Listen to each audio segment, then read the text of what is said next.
کیا آپ نے کبھی سوچا ہے کہ اگر آپ سو کر اٹھیں اور اچانک برطانوی لہجے میں بولنے لگیں یا چائے پیتے ہوئے آپ کی اردو میں چینی آ جائے؟ نی ہاؤ، آج کا موسم کیسا ہے؟ جی ہاں، آپ شاید ہنس رہے ہوں گے، مگر دنیا میں واقع اسلام کی ایک بیماری ہے جس کا نام ہے فارن ایکسنٹ سنڈروم، یعنی کہ غیر ملکی لہجے کا سنڈروم۔ یہ بیماری کوئی بھوت یا جادو نہیں، بلکہ دماغ کی ایک چھوٹی سی غلطی ہے۔ ہمارا دماغ جو روزانہ ہمیں بولنے، سوچنے، کھانے کے اشارے دیتا ہے، کبھی کبھار لہجوں کا جادوگر بن جاتا ہے۔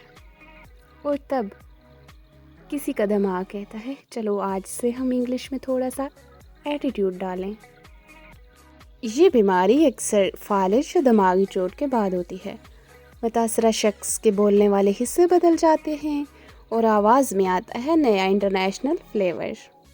دنیا میں صرف 100 سے کم ایسے کیسز سامنے آئے ہیں، جیسے کہ ایک آسٹریلی خاتون ایک دن کار حادثے کے بعد جاگی اور بولنے لگی چائنیز ایکسنٹ میں انگریزی، اور ان کے دوست سمجھے شاید وہ مزاح کر رہی ہیں، مگر ڈاکٹرز نے بتایا نہیں، ایسا نہیں ہے، ان کو ہو چکی ہے دماغی بیماری۔ تو اگر کبھی آپ کے دوست کی آواز اچانک کسی فلمی ہیرو یا برطانوی پروفیسر جیسی ہو جائے تو پریشان نہ ہوں، ہو سکتا ہے اس کے دماغ نے چھٹی لے کر ایکسنٹ کلاس جوائن کر لی ہو۔ ہاں، یہ تو تھی کہانی ایک عجیب و نایاب بیماری کی جہاں لہجہ بدلتا ہے مگر انسان وہی رہتا ہے۔ کبھی کبھار دماغ بھی کہہ دیتا ہے تھوڑا سٹائل تو بنتا ہے باس۔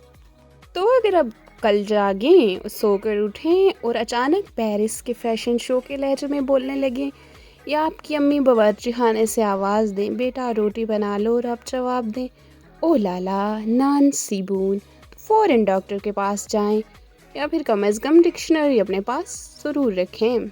یاد رکھیں، لہجے بدل سکتے ہیں لیکن آپ کا ہنسنا نہیں رکنا چاہیے، کیونکہ زندگی کی سب سے اچھی ایکسنٹ خوشی کی ایکسنٹ ہے۔ میں تھی آپ کی نیریٹر تابی، لہجوں کے سفر میں رہنما، اب اجازت چاہتی ہوں۔